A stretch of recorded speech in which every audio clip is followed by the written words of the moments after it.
Netcasts you love. From people you trust.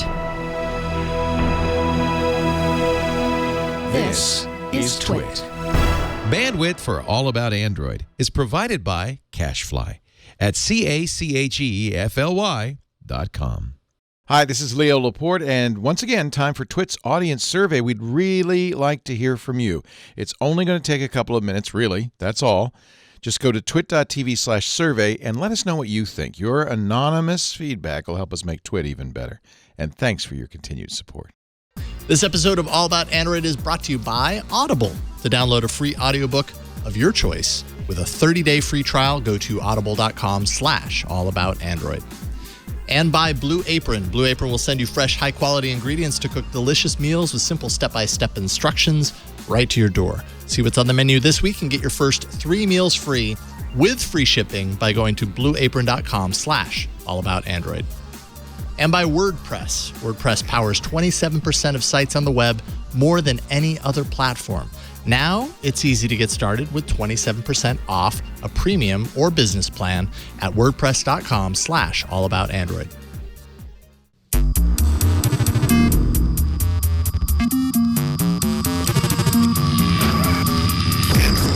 Hello and welcome. Hello there. Welcome to All About Android episode 303, recorded on Tuesday, January 31st, 2017. We're your weekly source for the latest news, hardware, and apps for the Android faithful. I'm James Howell. I'm Ron Richards. And I'm Florence Ion. How's it going, y'all? Sup? Sup? Wow. Going. Wow. Going. We are hyped. We're high energy. Hyped. We're ready. Oh, let's do a show. Welcome, joining us as always. We're super thrilled to welcome Matteo Doni. How's it going, Matteo? Matteo, where is Matteo? I'm afraid to do his accent because I really don't want to butcher it. I really don't want to butcher the accent. Are we sure that goats didn't get him on the way up? It's That's the very thing. Was there some sort of possible. goat ambush or something? Yeah, that might have happened. The goat got his goat. Goat ambush. But a bunch. Okay, so before the show, we were like, let's just start the show and do a bit. This is what a bit is. This is what happens when we do a bit, all right? Next time, we will think twice about doing a bit. No, I like doing a bit. Okay, all right. Well, Whoa. we can always, anytime we have a question for Matteo, we can always show this video of goats. They're just many standing of them in the just hang tree. out You know what in a what tree. that reminds me of? That reminds me of the tree where Yoshi gets all the little apples in Super Mario World, you know? Mm-hmm. Yeah, I remember that. Yep. That's where you go to refill, get your refill of goats. Yeah, Yoshi's. that's where you can get your Apples. goat. So Matteo, I'm sure, like he's stuck in traffic right now, but he'll be here. On the Don't way. worry. On the way. It'll be worth it, right? Yeah. Every minute with Mateo is a gift. It is. Yeah. That's true. It's also a gift. He's also bringing me a gift. Oh, really? What's he bringing you? Yes. Deodorant. Oh, that's right. See, you told me this in pre-show, and I authentically forgot. Oh, wait a minute. I saw your tweet. Plo, I saw your tweet about that. I didn't know it was Mateo that was doing it. Wow. Yes. Well He's a done. great man. friend. It's really too bad that he isn't bringing everyone deodorant. Who knows? He might just walk in with more requested it. deodorant. I than- love European deodorant, and I can't find it here. What is the thing with? I don't understand. It's Why? just it doesn't it doesn't mess with my clothes. It just works really well with my body. I don't know. It what has it an is. accent that makes it sound smart. No, but they have different requirements. You know, like all the not magnesium, but whatever the Yes. metal that's in our deodorant. You know, Oh, like yeah. there The stuff are that's subtle slowly differences. killing us, basically. Yes, it doesn't. Exactly. It doesn't. Yeah. Because what happens is women's deodorant will thin out my clothes underneath Oh, the okay. armpit, and now you know. And your European deodorant. Who'd have thunk? You can get it at AliExpress, I'm sure, is what he'll tell No, us. you do not want to. No, get you that don't at want to go there to get AliExpress, your deodorant. All right, so Matteo will drop in. Until then, we've got a lot of stuff to talk about. We're going to be discussing what's next for NextBit. Hugo Barra is getting into VR.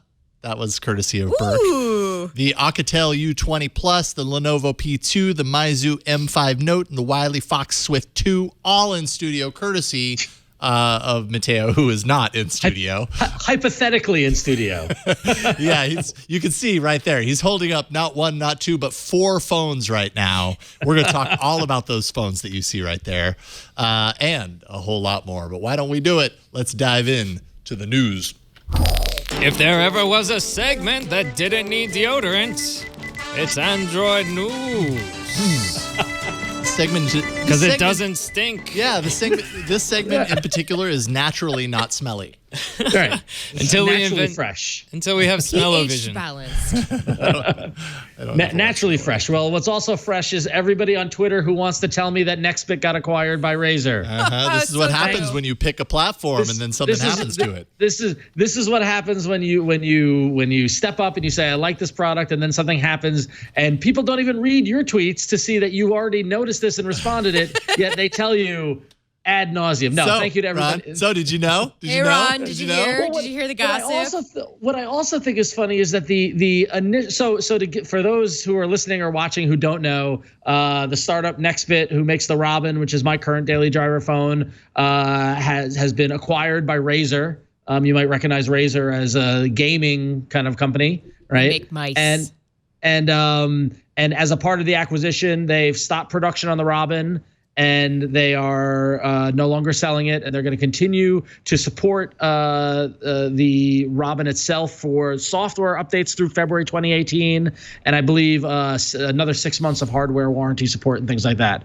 And I got some more details, but first, what I find fascinating about this, and once you pledge allegiance to a platform, immediately people want to tell you about it. And just the amount of nya that happened, I found shocked. People were like, "Oh, Rod, are you pissed? Are you disappointed? Are you mad at NextBit?" And I was like, "You mad?" And I was like, "No." I was like, I'm excited for them. I mean, based off the information that we found, they acquired the company and its assets and all 30 employees. NextBit co-founder Tom Moss continues as CEO under Razer. They're keeping NextBit as an independent company under Razer, so they're not getting rid of it. Friend of the show, Scott Croyle, also stays with NextBit as well. And they said that they're coming from Moss, that NextBit development won't necessarily be gaming related. So, am I bummed to hear that more people can't get the Robin? Yeah, because it was a great phone. Do I think this is the end of what they're going to bring to the space? Not at all. In fact, now they don't have to worry about doing a Kickstarter for the next phone or doing whatever it is. They've got the support of a bigger company for them. I couldn't be happier for them. I think it's it's a good thing, I think. How do you feel as a NextBit user about the kind of support aspect of it? Do you feel confident in, because I mean, if it's continued to be a NextBit product that they were supporting, would they have provided more support than what you're getting right now in this transition? They're still kind of extending it. Do you feel that's enough?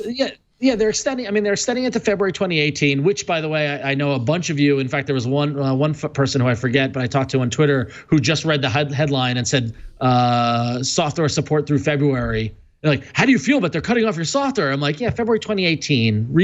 Read the article. Don't just read the headline, or part of the headline. I mean, a year worth of support. I will likely. I'm already getting the itch of wanting a new phone, and it's been almost a year. So a year from now, I most guarantee I 100% will be on another phone. So for me, as long as everything still works, I get the security patch updates, I'm cool. I'm not expecting any major software development updates. I'm on the beta for Nougat. It would be nice for them to release that beta and give people who have the Robin to get to Nougat, which I think is important. But there's a lot of questions about the the storage aspect of it, and all my files, which are just basically photos up on their servers. I'm just going to delete them before I'm done with the phone. I'll move. That was redundant for me compared to what I have in Google Photos. So it's not like I was dependent on that.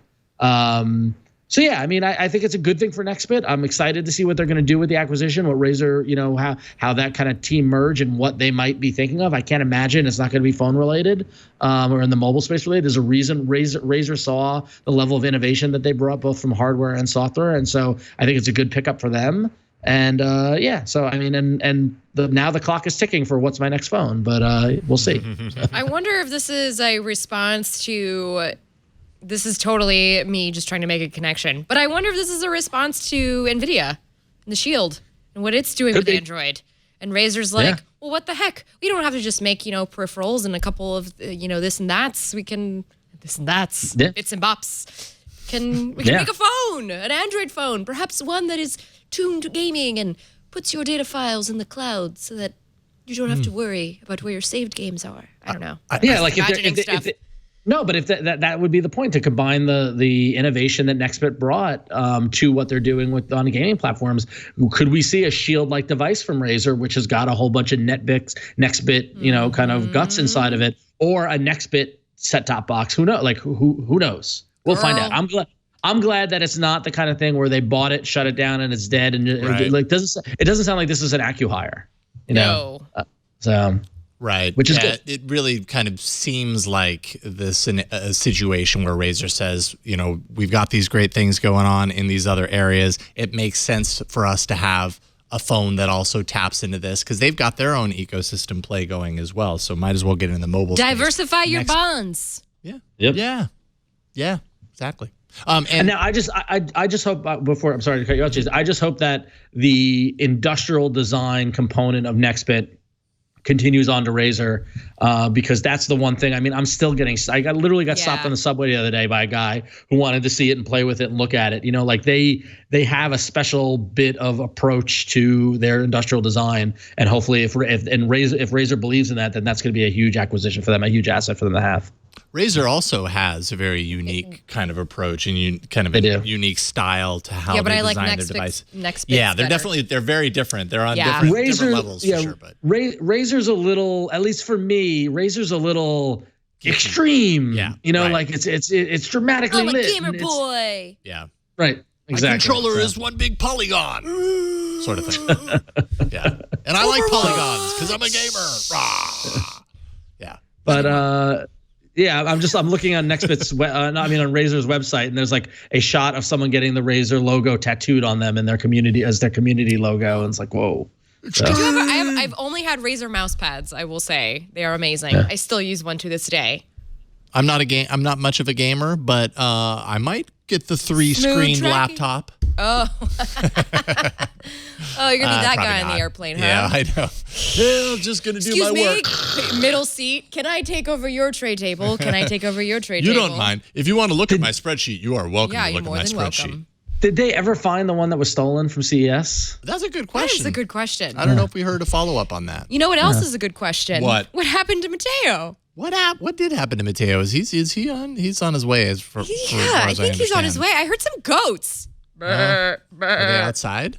Are they like scratching at the door trying to get in? I think you jumped the gun, Flo. I think it's possible that you jumped the gun. I don't know. I hear those goats. I hear little pitter pattering. The goats. No, it's true. Mateo has arrived. Excellent. Yeah. Hello. How's it going?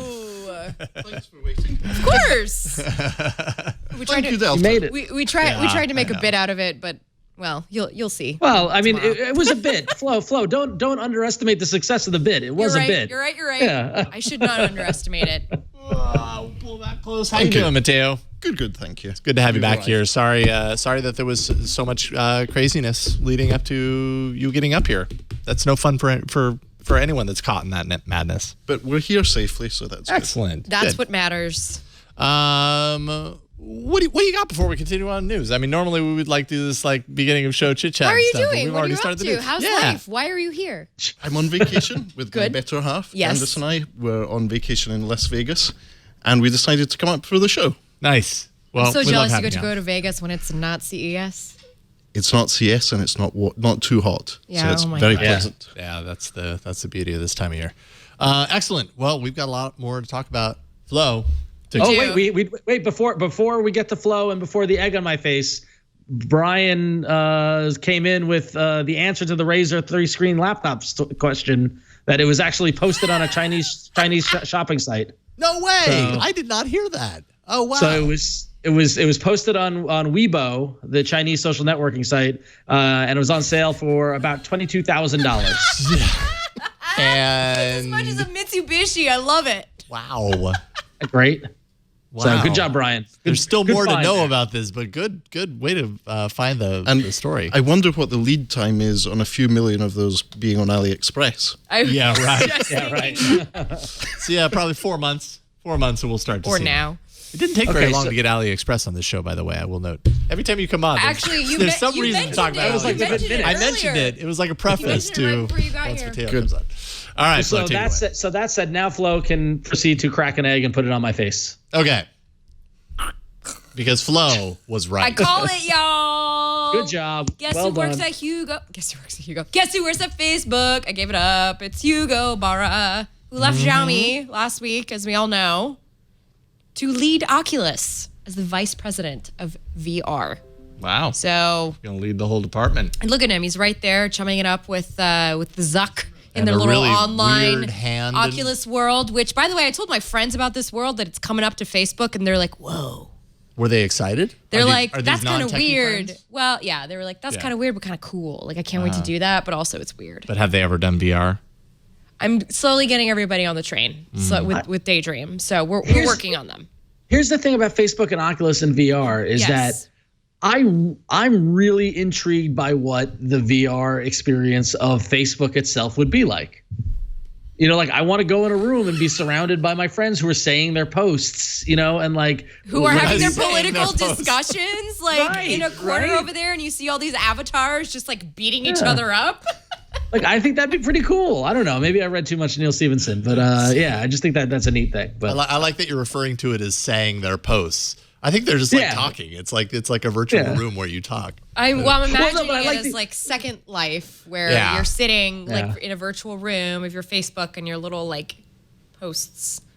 yeah, Chat bubble. like I think you just I'm thinking that they're like because there might not everyone's going to be on VR, so some people might just be posting angrily, but then if you're in the VR experience, it's represented to you in some sort of virtual. I don't know. I'm not Hugo Barra. They'll figure it out. But Well, he is working specifically on the Santa Cruz prototype, which is the wireless Oculus with the inside-out tracking that they had announced at Oculus Connect. So he's part of that initiative. I wonder when they hired him. Yeah, Very when this curious. whole transition I'm curious happened. if we were like sitting at Oculus Connect Yeah, and he was like having an interview, like Skyping or something. I'm always kind of fascinated by that. Like, at what point, especially when they're highly visible and highly, they're in the public a lot, at what point are they making comments about the company they currently work for, talking about, standard company line stuff that they've been doing for years, but they know in their head, oh man, no one knows that I'm moving over there yet. But yet I'm still saying the same thing. So Hugo Barra goes to Facebook with VR, Oculus. Is that a good transition, do you think, Matteo? Like, would you prefer to see Hugo in a standard phone position? You know what I mean? This is definitely a switch for him. It's a switch, I'd say, for the products that Facebook offer. So he's gone from Android, which is an operating system, to Xiaomi, which does operating systems and hardware.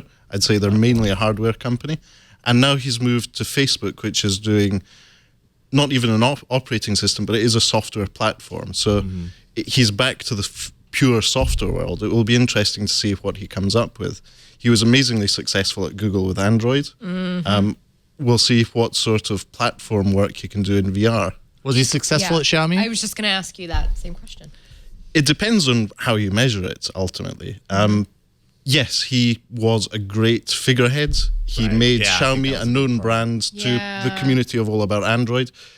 We didn't speak about Xiaomi much before Hugo Barra went there. It was a big PR move for Xiaomi. And I'm sure he also gave them some very good insights into what Western markets are like. Yeah, I would imagine he spearheaded their move into India. It may not have been as successful as their expansion in China, but Xiaomi is a household name in India at the moment, and they're selling millions of devices. So I'd say overall, from what I can see, Hugo Barra was a great success at Xiaomi. He did very well, and he thinks there's bigger challenges at Facebook with VR. Well, and potentially the aspect of what is the next computing platform. Companies are making their bets right now. Is it AI? Is it VR? Hugo Barra was working for Xiaomi, which was a big success.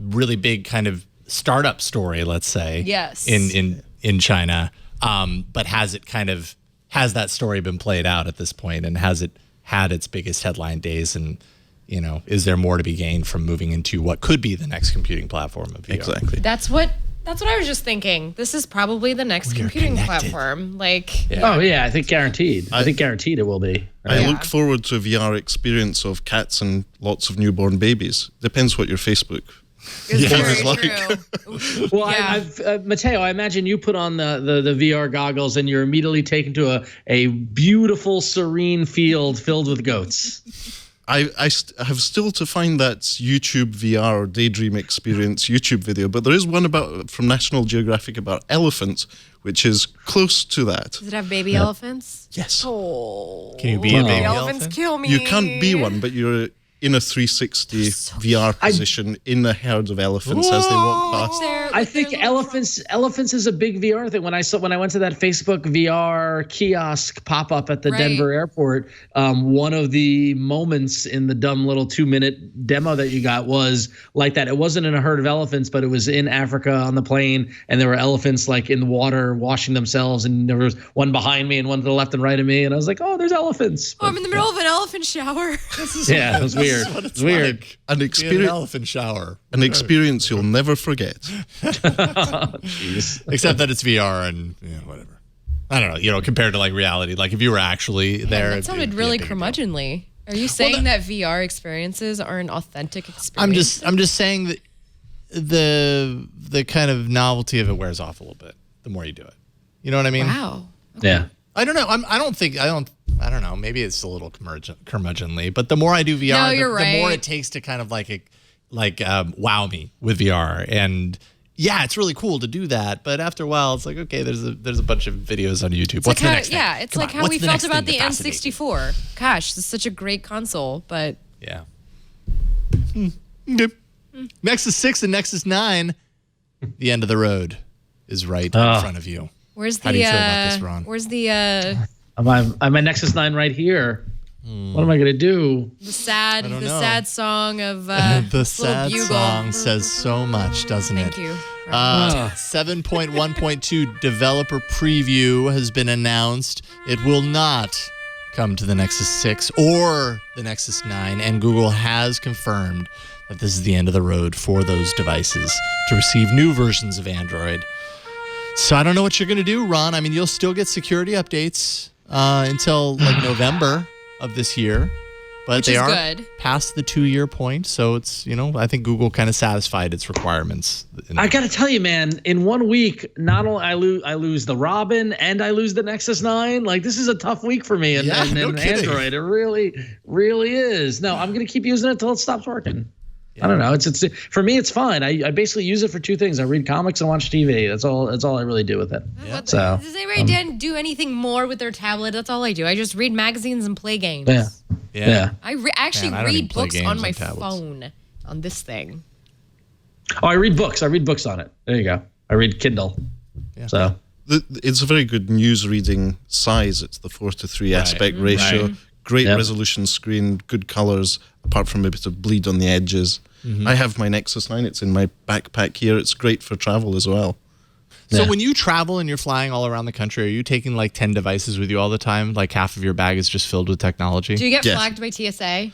Not by TSA, but the other morning at Edinburgh Airport, we had to wait for the police to come and double check everything and make sure that I wasn't dodgy. Interesting. It was a random check. Mm-hmm. Okay. Well, I mean, you have like 10 phones in your bag. Yes. The things we do for All About Android. Yes, we appreciate it. I understand. Thank you. Let's take a quick break before we jump into our first of 2 hardware sections, because Matteo is packing a lot of hardware. So we've got a whole section dedicated to that and other stuff. But before we get to that, let's take a moment to thank the sponsor of today's episode. That is Audible. I am a huge fan of Audible. I've been a subscriber for years. Got a long library of audiobooks that I just love having them, because you always have something to listen to. And, on my plan anyways, I get a credit every single month. So it's like every month, even though I'm paying for it, it feels like a gift. It feels like a gift drops in my hands that I can get a new audiobook and choose it from their library, which is huge. Audible's the leading provider of audiobooks across all types of literature, fiction, nonfiction, periodicals, all types. For listeners of All About Android, Audible is offering a free audiobook, and that's to give you a chance to try out the service and see what you think. And you can keep that audiobook. You check out the service, pour through their library of books, and find one that speaks to you. All different types, select it. It's yours. And I'm pretty certain after that, you're going to stay on, because it's really cool to get that book month after month after month, depending on your plan. One audiobook that you might consider downloading. I've been kind of on this nerdy, investing path lately, because I feel like I'm getting more grown up and I need to think about these things, and it feels really weird that I'm thinking about these things, but I am. There's a book called Profit First by Mike Michalowicz. It's actually read by the author, and it's a good example of why Audible and audiobooks are are sometimes better than the books that they are covering, right? Like you can sit down and read the book. Here you get the author reading you the book in their own voice.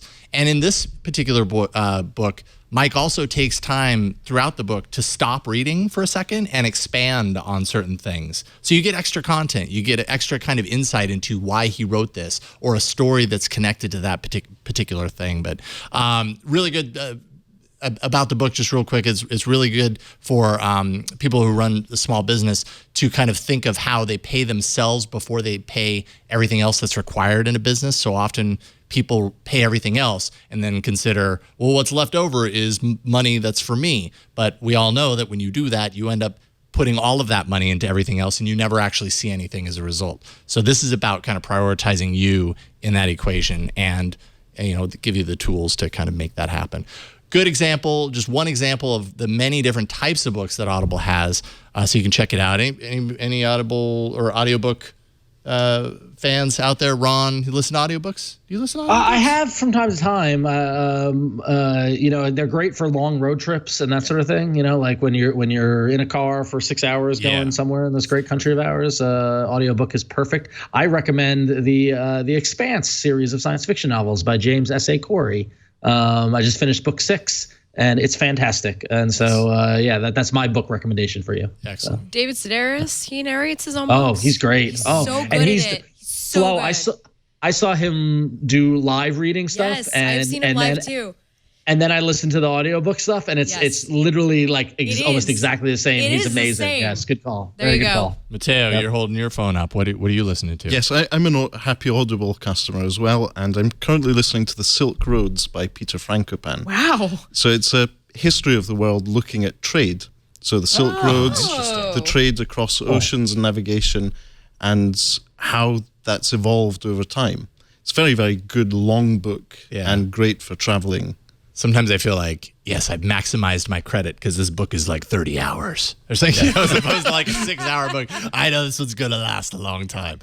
So there's a few examples of books that you can check out. And honestly, just get in there, search for yourself. You're guaranteed to find something that you want. To download any of these audiobooks for free or another one of your choice for a free 30-day trial, go to audible.com/allaboutandroid and check it out for yourself. We know you're going to love it. It's audible.com/allaboutandroid. We thank Audible for sponsoring this episode of All About Android and the Twit Network. It's great having you guys on board.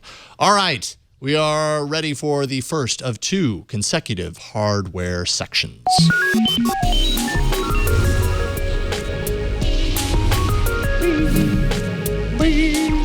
Although this is more like rumors. This is we need a rumors bumper. We really do. I'm surprised at this point we don't have a rumors bumper because usually it's about this time of year that like all we have to float on in hardware is rumors, and so it always comes up. But it would be like locker doors opening and like whispers, and it'd be like rumors. Yeah, exactly. All right. Well, so first up on the rumors, the LG's G6 is expected to be unveiled at Mobile World Congress on February 26th. But we've got photos and details emerging, of course, all over the internet because nothing is ever a surprise. Nothing's sacred. Nothing is a surprise. It's gotten worse and worse, to be honest with you. Like literally, anyway. But it's true. So the images that were leaked on the internet show that the glass and metal design of the G6 near bezel-less, not completely bezel-less. You know how much I love bezel-less, but there's a little bit of bezel there. But the big thing, the exciting thing for us is the rumors are that the LG G6 could be the first non-Google phone to launch with assistant capabilities, and that's coming according to CNET. So we'd have the assistant on a non-Pixel phone. So I guess the exclusivity window is coming to an end. I don't know how that worked, but also this is going to be waterproof, a 5.7-inch display, 2:1 aspect ratio. Don't worry, everyone. There is a headphone jack, so don't get and of course, it's got the dual camera design and no modularity features whatsoever. No snapping in and out of things or anything. They're like, yeah, that was a fun little experiment. Never again. That's sad. I know. It has no friends. Mm-hmm. No friends. Yes. Oh, no, that's right. No more LG friends. Yeah. What do you do when your company kills your friends? Oh, that's awful. They just killed access to your friends. Your friends still exist. It's just No one wants to hang out with them anymore. Safe. Your friends are still safe. They haven't been killed. No one's Jesus, hang out with them anymore. So, Matteo, what do you think of this phone? Do you think this is worthwhile? I think there's still a lot we don't know about the device. Yeah. The Google Assistant expansion is very, very interesting because you can think that Google want to make sure that Assistant works like it does on the Pixel. They want to prioritize that service over other apps and services within the operating system. So I'm sure that to be a device that Google approves Google Assistant on, it must be a very good and tuned device that will allow Google Assistant to be in the foreground all the time. Mm-hmm. But it's still rumor time. We don't know much. We'll find out more at MWC. Yeah. Which is in just a few weeks. I mean, it makes sense for Google to open Assistant up to other platforms, right? It has to. Because they want more. Yeah, they want more data. Yeah, data. All that. All of it. People, all of it. Data. But all of it. As Google does that, it's kind of removing some of the secret sauce around its Pixel phone. The reason that people In-N-Out had to do that with their secret sauce. They had to remove it from a burger and put it in other burgers too. They had to remove it from the Pixel burgers. phone. They had to put it on the French fries. And then we found out it's just Thousand Island dressing, really. Yeah. Did you know you can actually ask for extra spread? You can get the sauce. Yeah. Oh yeah. Yes. And every save time. it. Put it in the fridge. Save it for later. Every Pro time. tip. Yeah. There you go. Sorry, Secret only menu. West Coast. Life pro So tip. does that mean we'll have an animal-style G6? I don't know. Oh my! I would totally go for an Android phone with a cheetah backing. I'm just saying. I would just go with one with grilled onions. That'd be fantastic. That sounds like a I'm messy so phone. hungry. You know what else we're hungry for? More rumors. Yes, let's do it. Yes, this one is a good one. Comes from a perpetual friend of the show, Mr. Evan Blass, also known as EV-Leaks. He leaked out that Samsung's Galaxy S8. Well, there's a picture of front and back. What it's probably going to look like. Shows the front and the back. Yeah, the S8. To note here, we have the confirmation of a lack of a front-facing home button. Woohoo! Yeah, finally. We also actually have a big deal for Samsung, yes, right? It is a big they've deal. Had that yes, every yes, single time. they've had that every dang single time. time. Every dang time since what? Like the first Galaxy S? And did they make fun of it when Yeah. back at the Galaxy Nexus they switched over to the virtual buttons on the front? I have to imagine Samsung probably poked fun at that, like, oh, why would you want that? I don't remember that far back. Yeah, unfortunately, that was a long time ago. I don't remember that far back. I sometimes either. have trouble We probably remembering didn't. last week, but that's a story for another day. Also of note is that the fingerprint sensor, Brian, if you'll go back to that first little image there in the slide, it happens to be placed right next to the rear-facing camera lens. Like that. Is that good placement? I don't think that's good placement. No, I don't think it's good placement, but especially when we're talking about 5.8 and 6.2 inch displays. However, of course, the rumblings are that the chassis is not going to be much bigger to accommodate those screens. So It's almost like they're taller what you're instead of going to wider.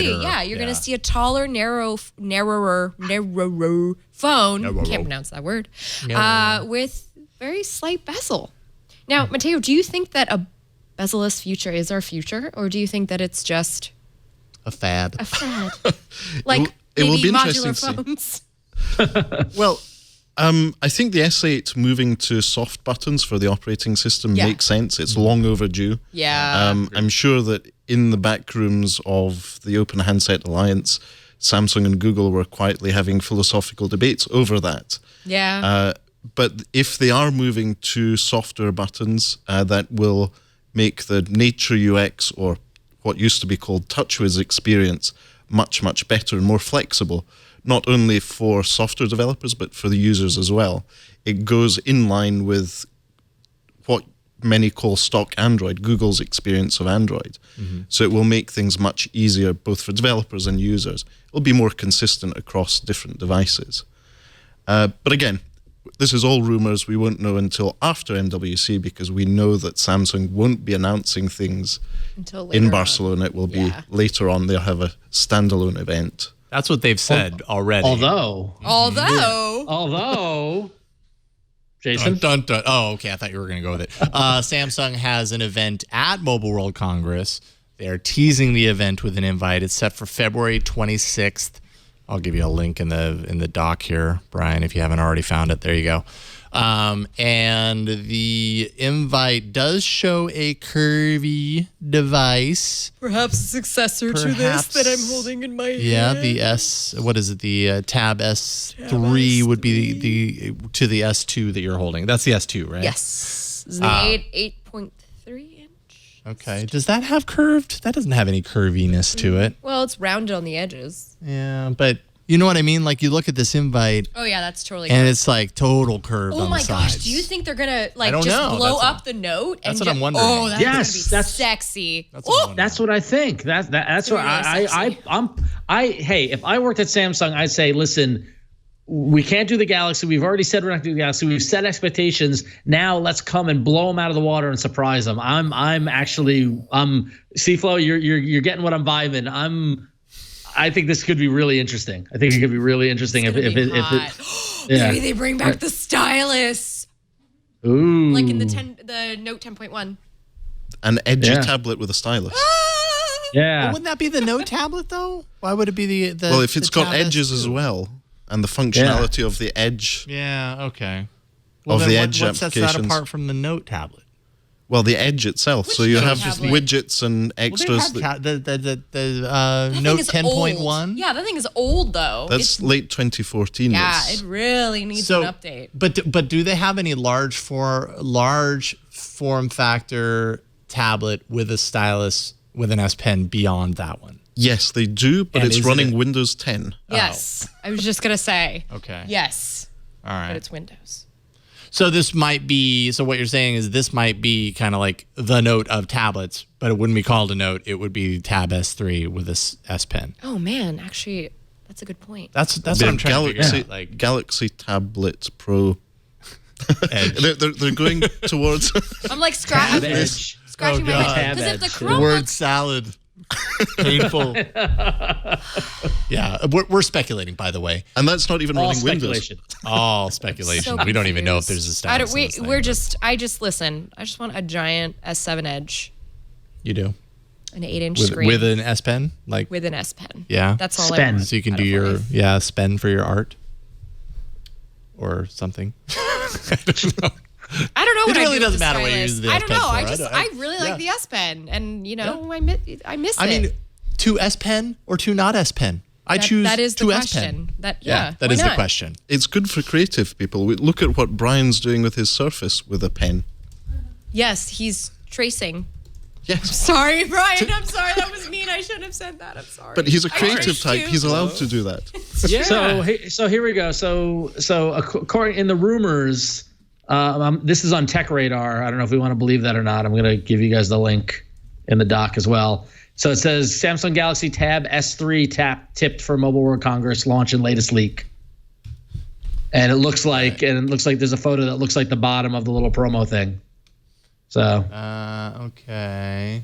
so the FCC listing, that kind of outlines it. So yep. So it's probably that. Well, there we go. Took the fun out of that one, Ron. Thanks. Wow, we got really excited and then just deflated. It just like went like ooh, and then nothing. So oh well. Oh, That's boy. the life of rumors. That's what happens in the rumor section. So. All these rumors. Every day. Oh, And, that's what that should be a variation on rumors. The music of the rumors It's bumper. been stuck in my head, but like I don't know all the lyrics, so I don't want to. It's like the 40th anniversary or something of that, didn't it? Yeah. Didn't it just come out? Yeah. They still play it on the radio here. It's all coming together. It is. Hey, why don't we talk about a different kind of hardware altogether? You know, what you wear.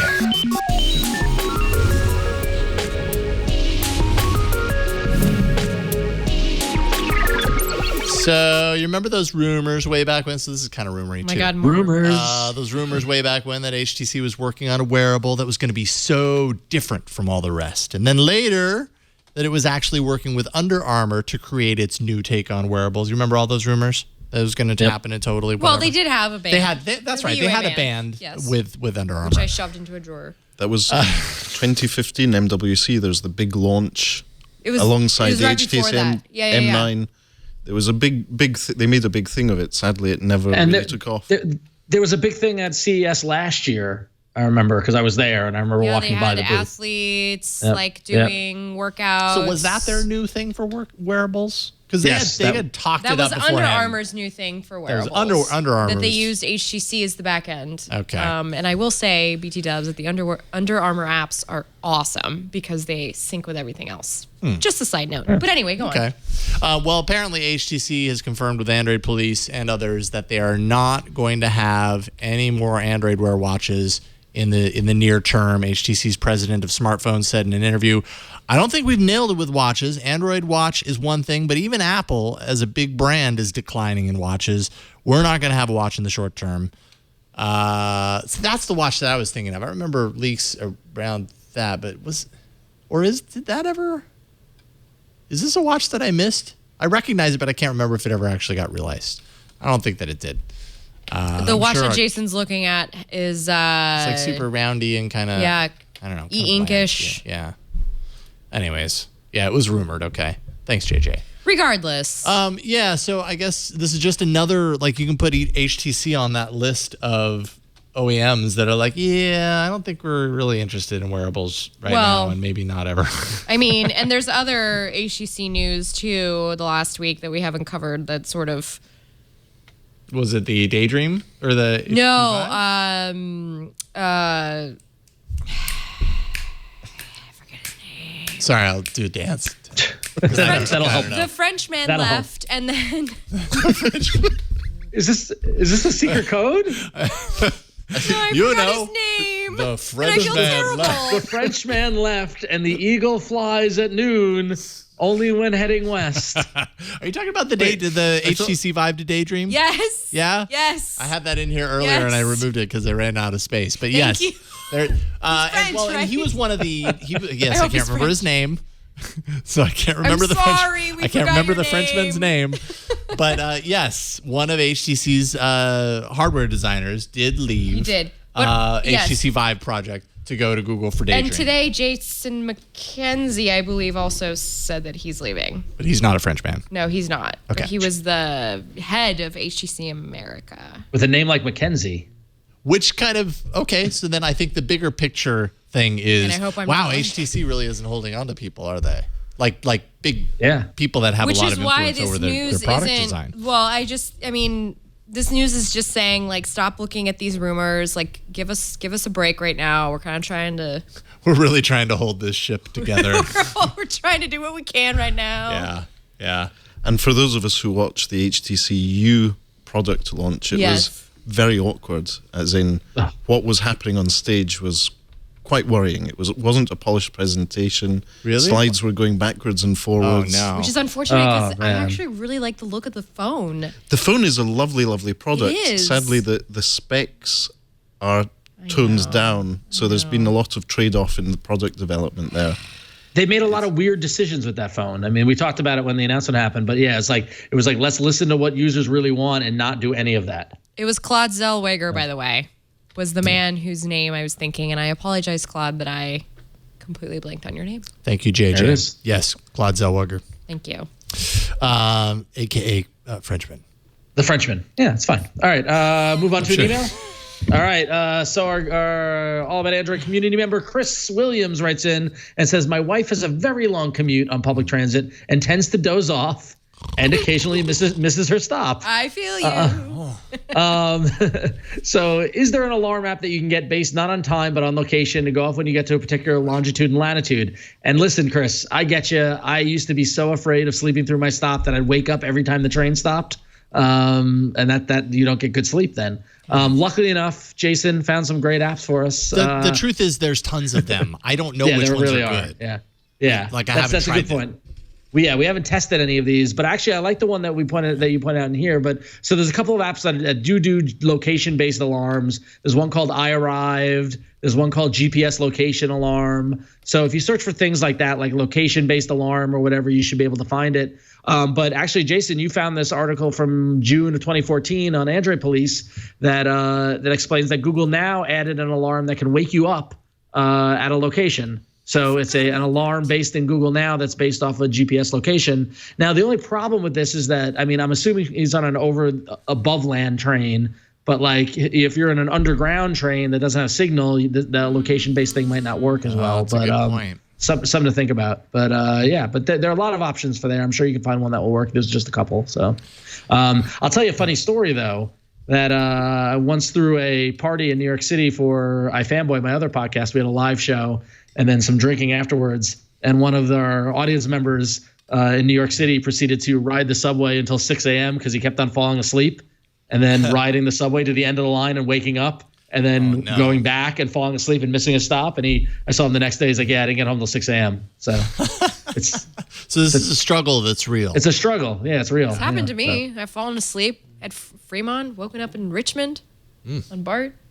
And then you just kind of get back on. Yeah. And, You just kind of get back on and go the other way. Got to get back on that train. I mean, I say, Mateo. But we know Flo enjoys BART, so. I well, do. that's true. It's more like research I project have for done Flo. so much sleeping on BART, you guys. I actually, my brain can like count the stops, and I can get up. Well, that's the thing that happens if you commute the same route. I mean, that's what used to happen to me on the Long Island Railroad years ago. Is that like I can get on the train in Penn Station and fall asleep, and just by a weird body clock sense, I know that okay, my stop, like I'm two away from my stop, and I got to a point where I never missed my stop because you just know when to wake up. But there is nothing better than falling asleep with your head on the window of a moving train, like the rhythm. It's great. So good sleep on train. I mean, the two apps that I found, the GPS location alarm notify me. I love it when the names of apps are like 10 words, just all pieced together. And then I Arrived. I found them because they looked like modern design. They were updated within the past 3 months. They don't have an insane amount of installs. I couldn't find one definitive this is obviously the category killer. You know what I mean? Yeah. So I don't know. There were a bunch of them in there, many of them very outdated. Future App Arena, perhaps? I don't know.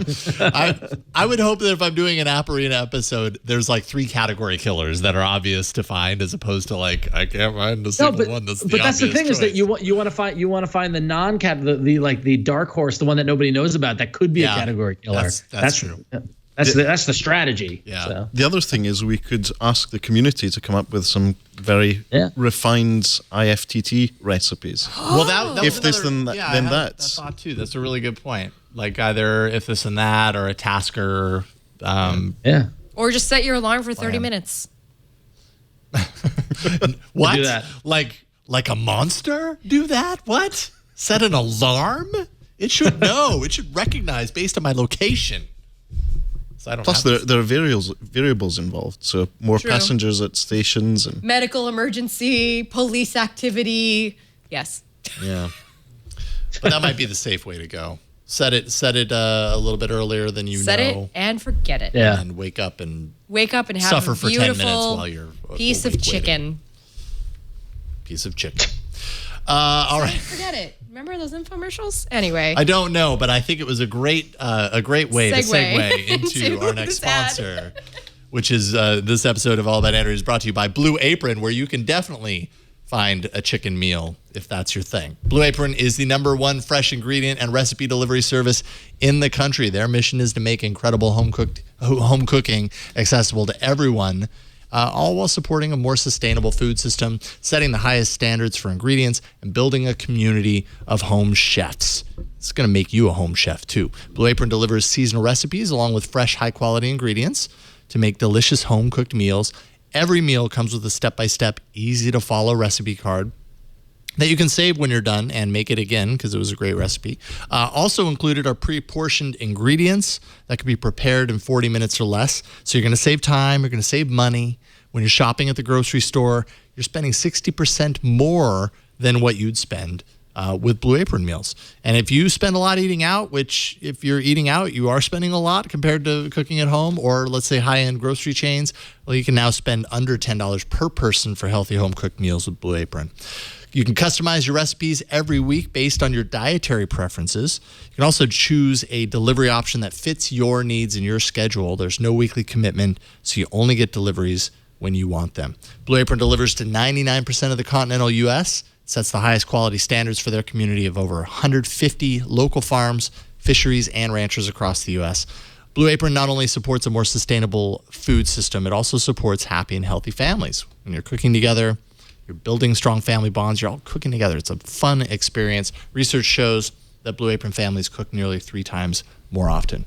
And new recipes are created every week, so it keeps things fresh, keeps things from getting stale. Blue Apron's culinary team puts together all these recipes. They're not repeated within a year, so it really keeps things fresh. Spicy shrimp and Korean rice cakes with cabbage and furikake could be one day. Pork chops and garlic piccata with scallion rice and spinach could be another day. Mushroom and chipotle pepper enchiladas with lime, sour cream, another day. And then hoisin chicken steam buns with broccoli and marinated carrots to round it all out. There, see, your week is all planned for you. Check out this week's menu and get your first 3 meals free with free shipping by going to blueapron.com/allaboutandroid. That's blueapron.com/allaboutandroid. And we thank Blue Apron for their support of this show and the Twit Network. A better way to cook with Blue Apron. All right, do we roll the bumper that we totally have for Mateo's Hardware Shack? Which we don't actually have one of those bumpers. I'm sorry.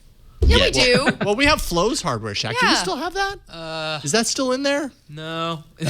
Oh, you know why? Because it was a link. I think it was a link on. Okay, I will get that for you, Brian. So we have it loaded going forward. We don't have that today. I'm sorry, Bleak, who made it. But Mateo, you've got some phones. What is an Oukitel? Pray tell, what is an Oukitel? An Oukitel? An Oukitel? It's not an Oukitel. It's an Oukitel. Oh, see, I just thought that Okay, so they are different. All right. Is it like a Hukilau?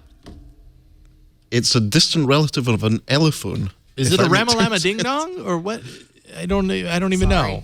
I have no idea. Okay, what is an Oukitel? Is that really how you pronounce it, Oukitel? My understanding is that it's pronounced Oukitel. Okay. And it is a Chinese smartphone brand. Sorry. You just cracked yourself up? Ouki. All right, sorry. All right, show us. I'm sure if we have any Chinese listeners who are based in China know of the brand, please correct us. Please. Yes. We're just working off the phonetic brand spelling that's on their website. Oukitel. I'll hand this over. This is an Oukitel U20 Plus. It looks like a... It looks like the phone Jason has sitting next to him. Oh, what, this? Well... Take the case off. Okay, I'll take the case Not off. completely, though. It's let's say it's very closely inspired. And I like how interactive this is. It's like, now take the case off, and like you're leading us down a path, Mateo. I like it. Hold on, he's authorizing something right now. No, I'm just clearing notifications. Okay, because sometimes the display. Okay, so should I show this over here? Yes. So both have 5.5-inch screens with full high definition. Oh my gosh. I see what you mean now. And let's look at the camera a bit more closely. The camera on the back? Yes. Oh, yeah. Whoa. Wow. The difference is obviously they put the fingerprint scanner Shame. right where the Apple logo is on Jason's lovely phone. What about those buttons on the side? Are they And all... the buttons on the sides are just a volume rocker and a power button. Just simple buttons. But they've put them on the sides that the iPhone has some controls. Yeah, the iPhone has the volume controls over there. There's no switch. No do not disturb switch. No. Couldn't help but notice. That's a premium feature. Yeah, it's a premium feature. It's a real big benefit of the iPhone. So I'd say very closely inspired, both in terms of camera positioning, camera type. They're both dual cameras, and so on. One is Both the same size almost. I know. it's the same size screen, same resolution. The difference is the Oukitel U20 Plus has 3 capacitive buttons at the bottom, set in Samsung style, back on the right, home button in the middle, and what would be a multitasking button on a Xiaomi or any other Android device, even though it's Android 6.0 on as an operating system, that's an old-style menu button, which confuses people a bit in everyday use. What is happening? So it is their own custom launcher, and if you press the multitasking button, which you'd expect to be multitasking, it's actually a menu button, so it gives you the options in the launcher So to you do gotta things. tap and hold the home button in order to get Exactly. So your multitasking is done by tapping and holding the home button. It's a bit of a mess in terms of the OS, but I suppose Oukitel customers get used to it. They use it every day. Right. How much does it cost? Now that's the interesting thing. Close to the price of an accessory for Jason's iPhone. So that's a £75, or let's say under $100 for an Android device, which is either dual SIM. Serious? Oh, this is, I mean, this is a lot of device for less than $100. £75, and that's including all shipping and duty customs from China on AliExpress. So for the money, you're getting a lot of smartphone. It's a micro USB charger. It has a 3,300 milliamp hour battery. The interesting thing is it has a low to mid-range MediaTek chipset. It's a quad-core chip, but it's extremely power efficient. So if you're not going to be playing games, if you're not wanting to do video editing on it, it does a good job. It has 2 gigabytes of RAM, 16 gigabytes of storage. It's expandable with micro SD. So a good travel phone. A good travel phone, great if you want to load some music or audiobooks or podcasts on it, and you're not going to have the screen on for a long period of time. Does it work here in the US? It does work here. I've managed to get 3G with T-Mobile, but not other networks. So I was roaming with 3. It gives me the option to roam with AT&T and T-Mobile. So it's not great for US networks. Okay. But then again, if you're on a phone plan that doesn't have a lot of data, do you really need to do that? That was awesome. Beauty face, by the way, is on here. Very good. Yes, so the software, is blurry. the software, as I said, is a bit of a mess coming from high-end devices. But at that price, there's nothing really to complain about. Yeah. It has a dual camera on the back to do the Honor 8 or Honor 6X blur type effects. It's not that good, but for £75, you can't complain. Right. And so, great value device. I think Kidding. if this is the sign of things to come from China in terms of affordability and specs, value for money, you're getting a lot of phone for that price. This is what's going to be selling overseas. I mean, gosh, talk about like a way to get a phone in people's hands. Make it super affordable. Yes. It's not made of metal, it's made of plastic. It feels metally. That's plastic. It's very close to metal. Yeah, okay, I can see. It's what a you good mean. faker. Yeah, it's a good faker. But if you were to put an Apple sticker over that fingerprint scanner, you could even get away with making people believe you have an iPhone 7 that's Plus. genius. I'm just going to sell them on the street for $300 pop. The Oukitel. Yes. The Oukitel U20 Oukitel Plus. U20 Plus. So It sounds almost Hawaiian. I like that. I like the know. Hukitel. Well, yeah, I'm with you on that. I like it. Awesome. Well, that's interesting. I had not even heard about that one. that's the Oukitel. Great value device. And moving up the scale in terms of price, this is, again, very similar from the front to your iPhone. This is a Meizu M5 Note. Meizu. That's how I like to say it. So again, if you look at it from the front, it looks very like Did you put a Jason's. launcher on this? No, An that's icon pack? no, that's their own.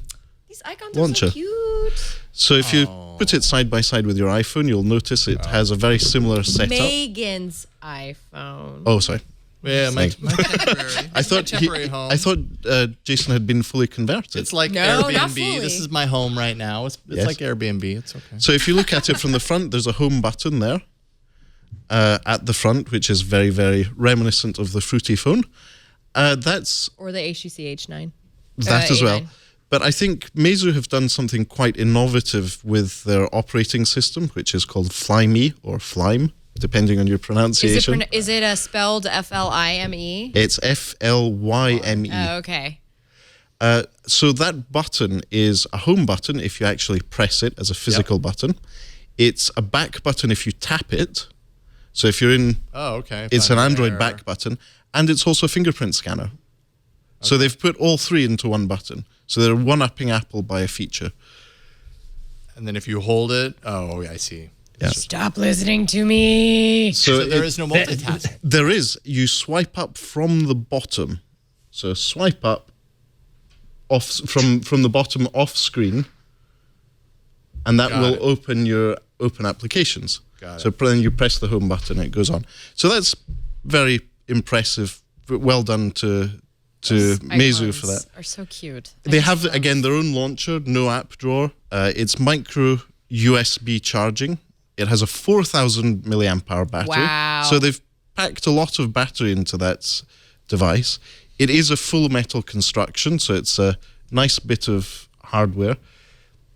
And the 13 megapixel camera isn't great, but it's a very good setup overall. Price. And again, for the price, it's about $150. You're getting a lot of smartphone for your money. That's pretty good, but we're going up near ZTE and Honor territory with that price range, right? It depends on which one. So yes, if you look at the Honor 5X, last year's Honor 5.5-inch phone, you're looking at that price range. This has a MediaTek Helio P10 chipset, which is more power efficient, but maybe not as good for gaming. So it all depends on what you're going to be using the smartphone for. For messaging, everyday use of social media and web browsing, it's great. Don't expect to play Goat Simulator on it all the time. It gets quite warm if you try and do that. Well, at least it's good for winter, right? And yes. Hand warmer? It's a very nice hand warmer. So again, I'm quite attached to Meizu's direction they're taking their Android distribution in. They are doing some actual innovation in terms of how it takes beautiful Wait, what is selfies. happening? Why do you look like that? Because there's like a slim face feature. Why do you look like Ace Ventura when he goes auga and his eyes pop out of his head? Because thank you, Jason, for fueling my nightmares. It kind of is nightmarish. And this is something that is quite common amongst a lot of Chinese smartphone manufacturers, is throwing these amazing features of software that Snapchat filters or other apps have, like Meizu. Yeah. Congratulations, by the way, your Meizu pictures were lovely. Picture and then uninstall. Who knows where my data went, but there we go. Wow. I'm going to save that for you because I know you want to keep it. Thank you. What's next? I'm excited. So what's next? We've looked at two 5.5-inch devices. Let's look at something in the 5-inch range, which is, we mentioned on the show a few weeks ago. Yeah. This is a Wileyfox. So it's a UK company. It's loading right now. Who partnered with hardware manufacturers in China to become an OEM, and then partnered with Cyanogen to have their operating system made. Now, with Cyanogen's drastic company changes in the last few months, to say the least, the upgrades path to the device is in progress. So I've had the final Cyanogen update for the device, and I'm expecting the update that will take it away from Cyanogen to its own Android distribution. And so again, you're looking at the $150 price range. It varies quite wildly, but it's all metal design, reasonable 13 megapixel camera, fingerprint scanner. This is running on a Snapdragon 430 chipset. What version of Cyanogen is it running? So it's 13.1, which I believe is based on Android's Marshmallow, Android 6. They were expecting to have the Nougat updates ready, but that will be done separately from Cyanogen. Cyanogen are no longer providing support to the device. But it's a 5-inch screen, so handier for those who prefer smaller phones. Definitely. It's a 720 resolution screen, Snapdragon 430 chipset. That's the Cyanogen launcher, but expect that to disappear and be something more close to the Google experience. Wait, so maybe I missed it. Are they moving this over to Lineage? I can't remember. Or we don't know yet. I think they're doing their own. I think they're doing their own one, if I remember correctly. Yes, so they're either doing their own one or they're finding someone to do it for them. Because my understanding is that Wileyfox don't have the people and the knowledge and skill set to do it. But it's one of those things that there is a legacy for Cyanogen users. Suddenly their operating system disappears. So who's going to provide support for those devices going forward? Now, this is the Wileyfox Swift 2. It's the second generation of Wileyfox flagship devices. It actually has 3 variants. This is the entry-level Swift 2. There's a Swift 2 Plus, which is a 5.2-inch, slightly larger screen, which is full high definition, so 1080p. And then there's a 5.5-inch, which is the Wileyfox Swift 2 Plus, which has a full HD screen, closer in terms of specifications to the Meizu and the Oukitel we were looking at. But again, around about $150, you're getting a lot of smartphone for that price. And it's very nicely built. The metal case is ergonomically designed with a bit of curvature on the back. Yeah, I kind of like the like a little bit of these sharp, but it's not like pointy edges. Whatever, it feels nice when you're. I like the Wileyfox phones. I wish we had them here. I just found right around the new year, there was all the information about what Wileyfox was doing, and they said that their plan was to move the entire platform onto Android N, latest version of Google's Android OS. But they don't say exactly how they're going to do that. And they're saying the Nougat update is going to be sometime between February and the end of Q1. So, yeah. So it's interesting times for both Wileyfox owners and to see what all the other OEMs who are using Cyanogen, how they're going to move forward in terms of operating system and customer support. So this is what I'll be following for Cool Smartphone, is looking at Wileyfox and how they go through the transition. If there's any way that can be changed. So do you move to Lineage OS? Are there any other Android distributions that you can put on them? Right. It will be interesting times. Cool. Interestingly, the code name to that device is Marmite, very British product. Boy. Oh, boy. Perfect on toast. Or is that Vegemite? No, well, they're Vegemite. pretty much the same. Yes. Obviously, Russell and Chris will prefer Vegemite, no doubt. I'm more of the Marmite type. And moving up the scale to something very close to the Honor 6X that you showed off last week or the week before, this is a Lenovo Rolla device. Yeah. Lenovo Rolla, Yes. Toma. So I'm calling it Lenovo Rolla because it's the Lenovo P2, and if you read the small print at the back of the device on the metal body, it says, Made in China, manufactured by Motorola Mobility, LLC. So this may be the sign of one of the good things happening to Lenovo after the acquisition of Motorola. This is a really nice, dense phone, by the way. It is a nice feeling. So this looks as if it's a step up in terms of Lenovo's hardware for smartphones. We think that Motorola Mobility had a heavy hand in the hardware design. So it's all metal design, full high definition AMOLED screen. So it's a full high definition 5.5 inch screen. It has a 13 megapixel camera, a Snapdragon 625 chipset. That's not bad. Which is a good mid-range, very power efficient chipset, which supports a nice range of radio bands. But the kicker is the battery. So you were saying, wow, 4,100 milliamp hour on the Meizu M5 Note.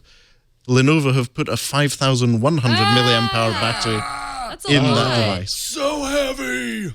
So it's not that much heavier than the other smartphones you're holding out. No, it's really not. But you No, do feel no. a density. You're But it's a right. nice There's a certain density. density that you don't feel. It's not an overwhelming density. With all those features in terms of the AMOLED screen, the Snapdragon 625 chipset, and the battery, it's a battery champion. And it also has an ultra power saving mode, which has been added to Android 6, and a dedicated rocker on the left-hand side. So similar to the iPhone rocker. And that turns your screen to black and white and extends the battery life to silly times. The literal click of And a it button. should give you a readout on screen. 104 hours, 27 minutes remaining. No big deal. That's amazing. I wish my Samsung would say that when I put on ultra saving power mode. Yeah, so it's a great device. That's currently my media player for traveling because of the battery life. So the Audible app, a micro SD card, and I have my whole library on there. Wow. So that's Panera. £200 sterling. So it should be around about $250. Okay. So it's direct fair. competitor in terms of feature set to the Honor 6X.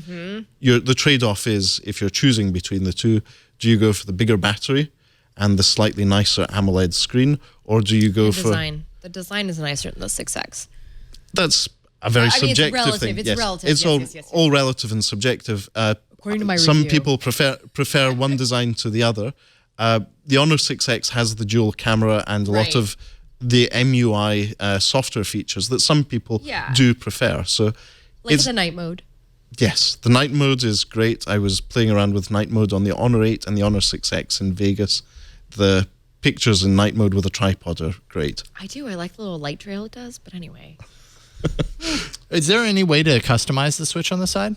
Not that I have found. Do not disturb instead or something like that? I'm sure there will be a way of doing that, but as far as Motorola or Lenovo are concerned, no, this is the ultra power saving mode Switch. And I mean, that's kind of obviously that's the big feature of that device is, hey, you never have to worry about battery. So it makes sense that would just be what Lenovo's launcher now is closer to stock. It has an app drawer, though it is the old horizontal slider. It still looks better than the UI used to look on the Lenovo Android phones. Yes. That's for sure.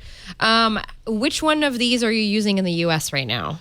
I'm using all of them except for the Wileyfox, because the Wileyfox doesn't support any of the bands for T-Mobile or AT&T. So I can only get Edge with this. So that's usually off and in a bag. Yeah. No, but the other three and my Nexus devices and my Pixel are all on at all times. And then he has to decide, I need to take a picture. Which phone do I take? See, I never have a problem reaching Mateo because he's always... Because 10 phones ring when you call. Always got something nearby. Yep. So it's like, hey, unless you're sleeping. Although I hope I don't IM you while you're sleeping. No, I'm pretty much awake most of the time, so it's good. Pretty much 24 hours a day. 24 hours a day. In that case. He's a beast. He cannot stop. Awesome. That was a great roundup of devices we've not really seen up close and personal on the show. So that's I think it's also interesting. These are mainly Chinese devices, apart from the Wileyfox. The product's release cycle in China is very, very different from Western world. So these devices were all launched at the very end of last year or at the beginning of this year for Chinese New Year, which is this weekend. So that's the big shopping holiday for people. It's now the year of the rooster. Everyone's been out shopping. What do they buy is some of these new devices. So as we become more globalized and as these smartphone markets start to be a bit more balanced, we'll see this sort of Lunar New Year having an effect on the smartphone market in the US and Europe. It's an interesting time to see that transition. I always think it's interesting that MWC happens right after, what is essentially right after Chinese New Year, and I'm just like... That's like terrible timing. All those people are supposed to take vacation. Yeah, but CES happens right after our New Year, right? I mean, that's true. So maybe this is just the conspiracy theorist in me, but maybe everyone who works in the smartphone industry is just using CES and MWC as an excuse to go to Las Vegas or Barcelona on holiday. So they use the time to pack their bags and then they head off. That's a good theory. Doesn't sound like much of a conspiracy to me, that's for sure. Right on. Thanks for showing those. Before we get into the arena, Ron, we've got some Yes, we want to thank WordPress for supporting All About Android. This episode of All About Android is brought to you by the wonderful WordPress. WordPress powers 27% of all websites on the internet. Just take a moment, let that sink in. 27% of websites are running WordPress, including some of the biggest names in business, news, and tech. They mean business, and they know you do too. You can create your small business website on WordPress.com today with built-in search engine optimization, mobile-friendly design. Customers can find your website easily and access it from any device. And WordPress offers you 24/7 support, find answers to your questions, and go back to getting stuff done.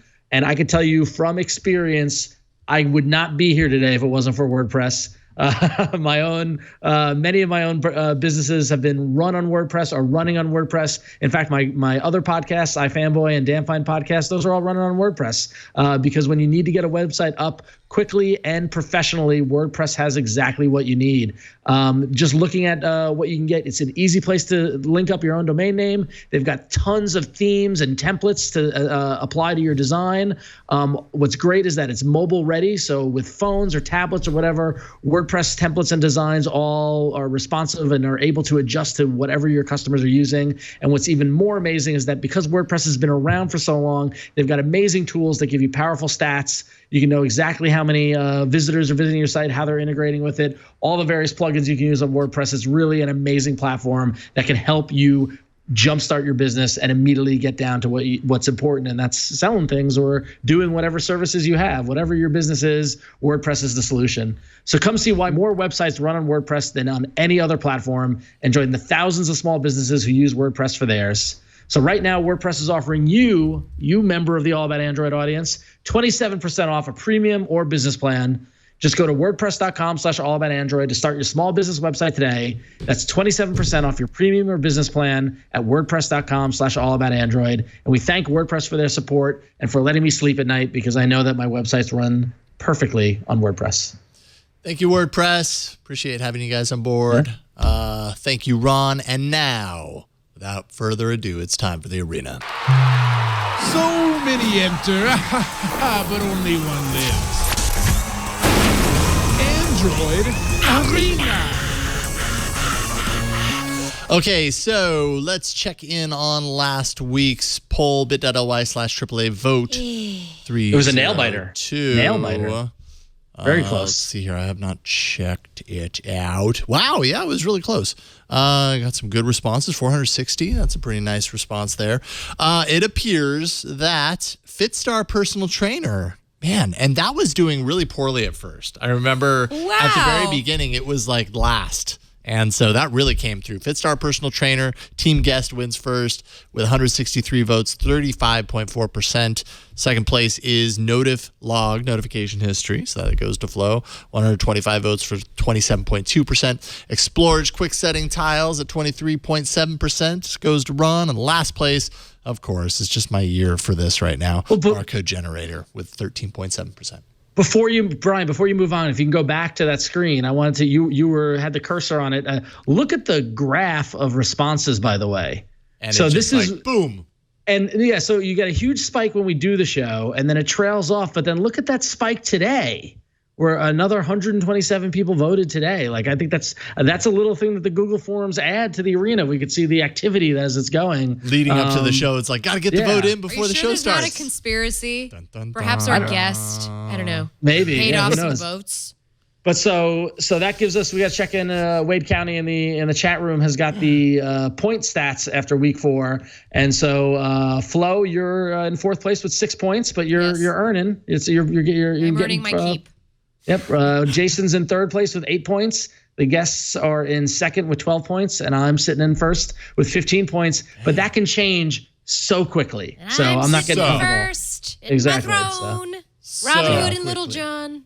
Well, it's all right. So let's see here. So that means I got to reorder these. So that means I go first. Do you remember Battery Widget Reborn? I do, and I'm very mad because I went into the doc this morning to add this app, and I saw you had snagged it already. So good job, Jason. Yeah, well, the one that you snagged was also on my list to bring another time. So this is how it works. Well, my app wasn't on anybody's list, so I looked at it. I just didn't have a chance to play it. And once I played it, maybe it would have been on my list. I think you've got a good app. Stick to it. I think you'll do good with this one.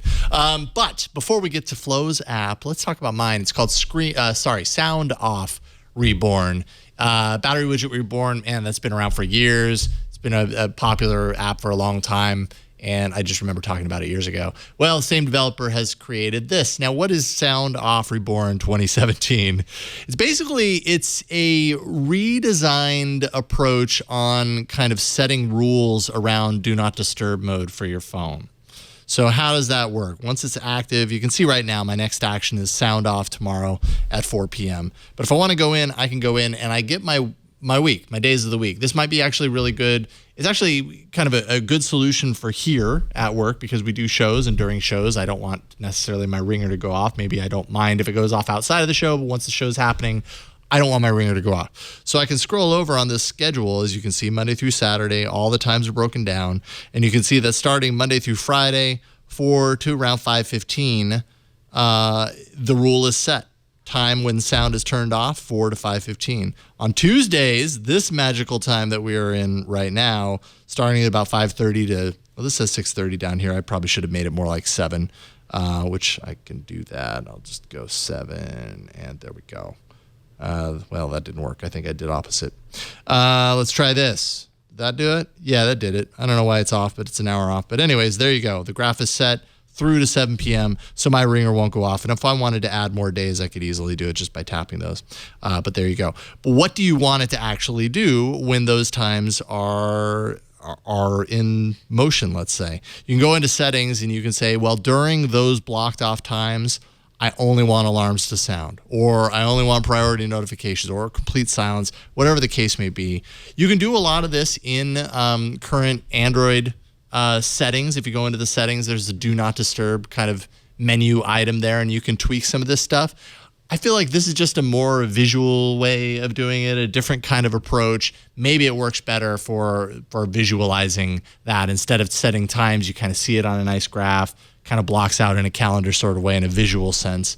And then also there's a setting here of what happens when you leave that silent period. Does everything come back, or is it just one thing or another, or whatever, just vibration or everything, however you want to set it. So it just kind of allows you to manage in a pretty streamlined way how the sound works on your phone. If there are certain things, like you've got a class, you're going to school and you've got a class, and you want to make sure your ringer never goes off in class again, drop that into your calendar in the settings here. And then when you're there, your ringer won't go off, and you'll be saved, and you'll get an A+. I got to admit, this, Tomas Hubelek, the developer who does this, who also did Battery Widget Reborn, which is my battery manager app of choice. And every time people see, not every time, but when people see me using it, they're like, what is that? Because it's got the great graphs. Like, no, I don't know why any other developer can do graphs the way Tomas does with these. But like this interface, when I was playing with this, I was like, oh man, he did it again. This is great. Like the Reborn series of apps, I think you can't go wrong with them. And so this is great to see that he's got another one in the library. Absolutely. Yeah, I think that he's done a very clever thing in when he develops his apps. He's not doing anything too fancy, but he uses all the system apps assets. So things like the clock selector for the times, he's using the system one, which makes the app smaller, lighter, and if the OS updates, it's unlikely to break the app itself. Nice. So that's a good point. It looks good. Excellent. Sound Off Reborn 2017. Check it out. It's free. Get there. All right. Flo, you're up next, yo. Well, I brought an expensive app, but it is a bit nostalgic. And by expensive, I mean it's $6. But you know what? Good games. And you know what? It's cheaper than it used to be on the PC, because I brought Roller Coaster Tycoon Classic today. Woohoo! So let me load my park real quick. All right, here we go. You've been tycooning? Listen. Oh, look at all the little people. Let me tell you guys something. This is such a fun game. I think on the smartphone, though, this game is a little small, but darn it. But my best friend, again, IMing me always during the show. But it's great on the tablet. Okay, so let me start that over. It's great on the tablet, but on the phone, you might not have as much screen space if you're on a smaller screen to play this game, because you really have to rely on zooming in and out of the park to add things, to do things. Sometimes it can be, a little finicky, and so you want that screen space. But this is the Roller Coaster Tycoon that you remember of yore. I mean, I'm gonna put a tree right there in front of the bathrooms. I'm gonna build it. We're gonna put some trees, and I don't know what else. What else do you put in a park? An ice cream stand. Well, I already have an ice cream. I have an ice cream stand over here, and as you can see, it's October. This is year one. It's 60 degrees Fahrenheit outside, and people are enjoying a good ice cream, and then walking over to the bathrooms. So that's what's happening here on Roller Coaster Tycoon. Of course, it's all the same mechanics that you remember. Have they gamified the going into the bathroom part of it, or is that just kind of left to the imagination? No, that's left to the imagination. You can tap on it and see what needs to be done to it. Why is this red? It should be green. Oh, people haven't been using the bathrooms. Oh, Oops. no, they're backed up. Oh, that's not good. Oh, dear. I apologize for that. A park full of now they're using them. Unhappy campers. Oops. So can you name your roller coasters in this? Yes. Yes. I believe so. What have you called yours? Well, mine's still called Big Dipper, but I'm going to call it... Bart. Oh, that's great. I'm going to call it Bart. That's it. We're done. Nice. We're calling it Bart. It almost feels like an authentic BART ride. You got all the controls you remember. It's telling you this is a wooden roller coaster. It's telling you what's going on for it, how you can program it, how fast it goes, the reliability. If you need to get an inspection, you can set how often it, inspections. You can set the color scheme, the music. I have the music off because I couldn't stand the music on the original game. I'm not doing the music on this game either. It's just I like to build my theme parks in silence. Yeah. Have your own theme. Have your own theme going. Have my own theme. Yeah. Have my own theme. There's only so much, circus chorale music that you can take. It looks like a really nice park, I gotta say, Flo. It is. I would totally ride that roller coaster. That's awesome. Yeah. On Flo's roller coaster, no one can hear you scream. Because you're underground. Because you're in the transbay tube. Yeah, exactly. And God forbid anything happens. Can you create a VR roller coaster where you get on the roller coaster and then you put on a VR goggle and you go for a ride like that? Like you've done in real life? Thank God you can't. Oh, because let me tell you, I almost barfed that time I did that one. That was so bad. Never do that, guys. Just don't. Should I put a fountain in front of the bathrooms? Sure. Anyway, so that's Roller Coaster Tycoon. Nice. Zoom in, zoom out, double tap to put things, or there's other mechanisms. There's a little bit of a learning curve to it, though, I will say. So, be prepared for the slight learning curve. But it's only $6. Remember how much you paid for this for the PC back in the day? $20 maybe. $40 maybe. $50 maybe. So it was a huge hit. I remember it was all the rage. Oh, my brother had all of this. Maybe you had a friend who managed to break it into many floppy disks. Oh my God. And share it that way. I think it was post floppy disk. I think it was like CD-ROM. It was post floppy disk, but you would still share files on floppy disk. Yes, you'd manage to break down the original image of the disk into multiples. Oh, yes, boy. because remember, guys, CDs cost money back in the day. It was $20 for a pack of 4. Back in the mid-90s, you only had CD readers. You didn't have a writer. Yes. Right. Yes, exactly. And if you got a writer, money. it was like 1 or 2 times in the beginning. And exactly. it took forever. Oh, technology. Oh, my. And now we're talking about these things. I know. It's kind of crazy. Kind of crazy. Roller Coaster Tycoon. Mateo. Classic. Dare I ask what you have in store for today? Well, I arrived late. I'm here to represent Team GG&G. Okay. Mm-hmm. That's Gina, guests, and goats. Uh-huh. And so far, the only goats we brought to the table are my sticker for @GoatUserStories. Okay. Which is an amusing Twitter account if you're in software development. So my app for this week is Mountain Goat Mountain. It's a free app in the Google Play Store from Zynga, the makers of Farmville. Oh, my. So I'll pass this over to you. Oh, do you? Oh, okay. I'm going to have Jason exhibit it. He's better at this than me. Is Zynga getting on the goat bandwagon here? Or? They have been for over a year now. Yes. Yeah. So this is a game where you're a mountain goat and you have to jump up the mountain. This is adorable. Avoid obstacles and get as high up the mountain as you can. Oh. So congratulations. You just... Is it like an endless runner, essentially? It is, yes. And the options to go through it as a free game without in-app purchases are there. But it becomes progressively... As is the Zynga model. Yes. It becomes progressively more difficult. As is the Zynga model. Zynga obviously want you to purchase in-app purchases, so there are options to do that as well. But it's a nice little jumper. Oh. Oh, you drowned. Death by drowning. He drowned. He drowned. He drowned your goat. So there are many ways goats can meet their untimely passing. But amongst those, there are some quite challenging moves to get to as high up the mountain as you can go. As high up as you can goat? As you can goat, yes. Okay. It's like a modified Qbert. Yeah, it really kind of feels that way. Yeah. I would completely agree. This is a really cute game. I actually really like games with graphics like this. It's very cute. It's very the artwork is lovely on it. Yeah. And it's very easy to get into. It's not the sort of game you will play for hours on end. Yeah. But maybe sitting on public transport or on the way to traveling. Whoa, oh wow. I don't know what's going on here. Colors have gone all rad. That is a ravey mountain. There is a rave happening on that mountain right now. That's almost 4-color CGI. Sorry. No, it really kind of feels that way. CMYK? CGA. Oh. Like CMYK? Cyan, yellow, CGA, magenta. CGA, 4 colors. Well, there's a yellow there as well, though. Yeah.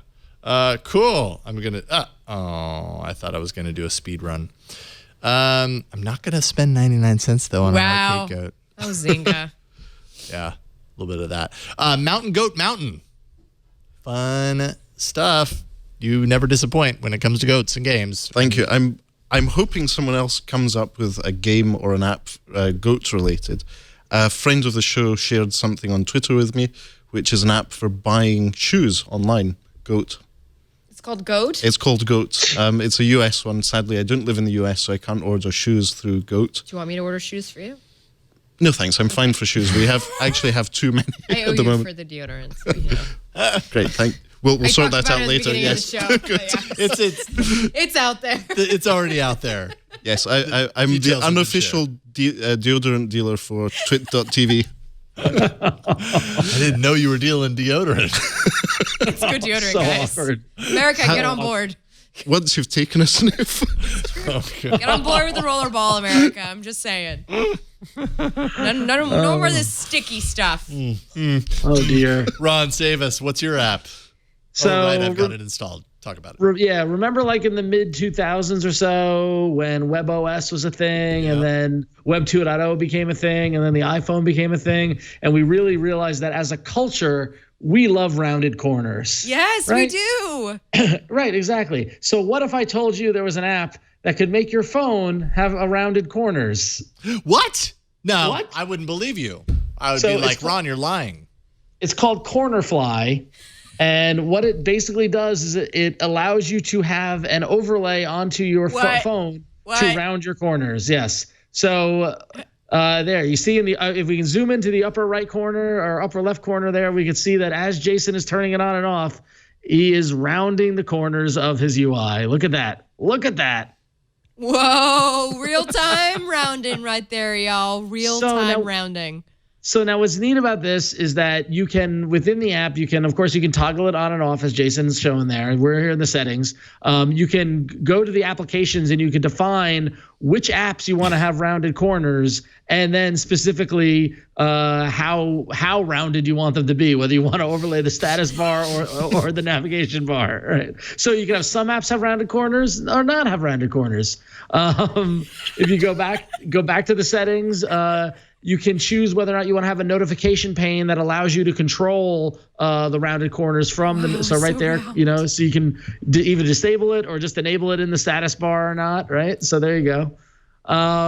You can, as you can see, as Jason was doing, you can set the size of the rounded corners. But what's even cooler is that you can choose what corners you want to round. So if you go down, you can toggle off the top left, but leave on the top right, but leave on the bottom left and get rid of the bottom right to get kind of that angled look, So it's angled there and there. It's rounded there and there. Yeah, I can do that. My need for symmetry is hurting. I can do that now. Yep.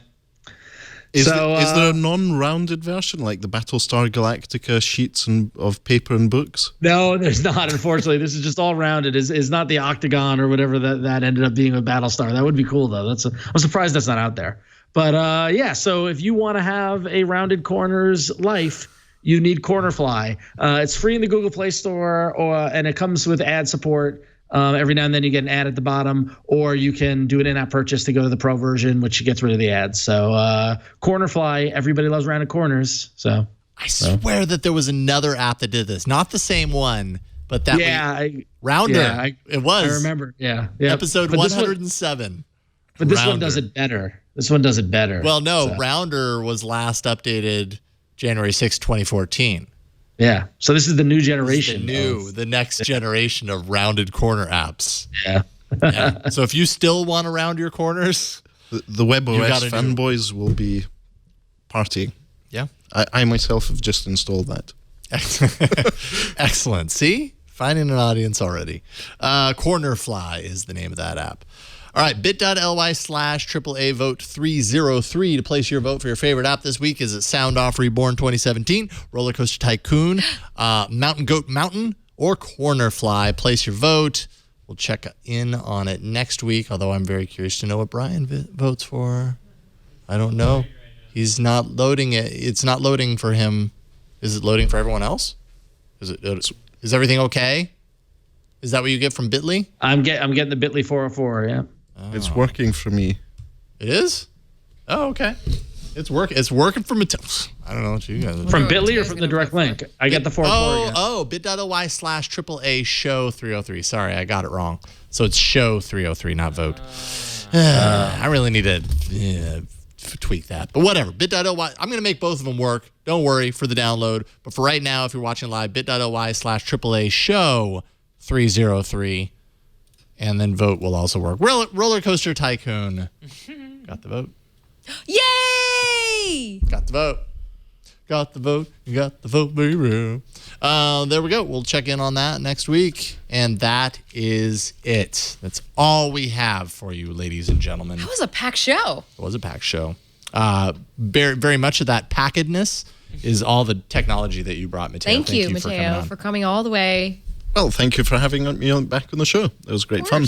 Always. Anytime you're in the area, let us know. Yeah. You got a seat at the table. What do you want people to know? Where can they follow all the stuff you're doing? Well, I'm still writing on coolsmartphone.com. I've taken ownership of the podcast for now. So, Cool Smartphone Podcast. It's nowhere near as polished as All About Android or any of the Twit TV shows, but it's good fun. Nice. And in my spare time at the moment, I'm organising with other people March of the Droids. So That's right. It started off as a purely enthusiast event. This year we're having a developer day, so a set of talks for developers. And we're also having an enthusiast day. So that's on March 17th and 18th in Reading, near London in the UK. And tickets for the Dev Day will go on sale later this week. We have a venue, we've announced the event, and so it's a chance for Android enthusiasts, the community developers, to meet up, get to network, and also hear some interesting talks from the people who make the apps and services happen. Nice. Excellent. So where can people go to find out more about that? So that's on marchofthedroids.co.uk. There we go. More details will be released later this week. Right. And I'm sure if you follow Mateo on Twitter at TotoLeo, yes, you'll find more information as it happens. Cool. Thanks, Mateo. Thanks for having me. I read your screen name as All of the Lion, like TotoLeo. I don't know why. Okay, that's a very Spanish take. Yeah, on I it. converted to all of the Lion. Just FYI. That always goes through my head. Should people in the year of the rooster be worried by that? Think about that one. No, there's no year of the lion. It's year of the tiger, which is my year. It's the eye of the tiger, as far as I'm concerned. Nice. What about you, Flo? Well, y'all know you can find me at AndroidCentral.com, where I am gainfully employed. Thank you to AndroidCentral.com for employing me. Also, you can find me on Twitter at OhThatFlow and on Snapchat at OhThatFlow. Fantastic. Thampfully, we are all gainfully employed. Ron, are you gainfully employed? Well, shout out to my employer. Sure. Depends how you define gainfully, but yes. You can go over to ifanboy.com and check out my weekly podcast about comic books, or go to Damn Fine Podcast, where me and Tom Merritt are breaking down Twin Peaks on an episode by episode basis. And I'm excited because the worlds are colliding. Because actually, well, no, it's not out yet, but Connor from iFanboy, my co-host, we're going to be recording with him next week. That episode will be out later this month. It's a little podcast crossover, but we've got some really cool guests on the show. So if you like Twin Peaks, please check out damnfinepodcast.com. Excellent. Thank you, Ron. Definitely check it out. What about you, Brian? First, I'd just like to say I'm glad that Twit has hired me, and I'm still working here. I'm gainfully employed. Happy to be gainfully employed. Yeah, happy to be gainfully employed. You can follow me at cranky_hippo on Twitter, and I do a show with Padre every Thursday called Know How. Excellent. Yeah. Back to you. Oh, that was so quick. About.me/Jason Howell, Yellow Gold Music for music stuff. Few things, because this is when I do the few things part of the show. Go on. Get your AAA gear. Go to the Twit store, twit.tv/store. You can find all about Android gear, including shirts, including mugs. There was a sweatshirt, but the sweatshirt time ran out. Maybe it'll come back. I don't know. But why don't you save yourself the grief? Go now and get it before the stuff disappears. There's women's shirts too. There is. Check the options. They're there. And by the way, Dan Satolino did. Dan went and got an All About Android shirt, and he looks snazzy in it. And the link is there. Just so you know. Hold on. Want you to know that. Wait for it. There. Just an extra little bit of information that I threw in there. There it is. Oh, look at that. Ooh, look at that snazzy. shirt. Snazzy. That's a nice awesome. royal blue. It's a nice shirt. I know. Hey, we're not just all about green. We're all about whatever color you want, as well as being all about Android. And also, please do the Twit survey. We love hearing about your experience with the Twit content, about stuff you want to see, stuff you don't want to see. It helps us kind of, do things like pick content for the shows, also pick advertisers that we think you might actually want to hear about. All that kind of stuff. It's anonymous. We don't collect your information or anything, and it's totally optional. But we appreciate your feedback and your insight if you want to help out. twit.tv/survey. And that's it. That's all we got for you until next week. Next week, by the way, Megan Maroney joins us because we're going to have the official what's it like to go from iOS to Android discussion with her. This is going to be so, It's you know gonna what? be- I'm gonna be tense. gonna see if I can leave early and just come watch this in person. Flo's going to be in the front row with popcorn. I kind of want to be. No, I'm gonna. Let me see if I can work it out to be here next week because I kind of want to. It's going to be tense. It's gonna be, I want to see this in person. I'm actually, Flo, I'll go the reverse of that. I'm actually glad I'm not going to be there. So it'll be fun. We're really looking forward to it. I'm very curious to hear what she has to say about her month on Android. I cannot wait to hear Megan's experience. Yeah. And yes, so we'll check in with Megan, and she's going to join us for the whole show. She's going to bring an app into the arena. I mean, it's the whole deal. So wow, that's what great. we're doing.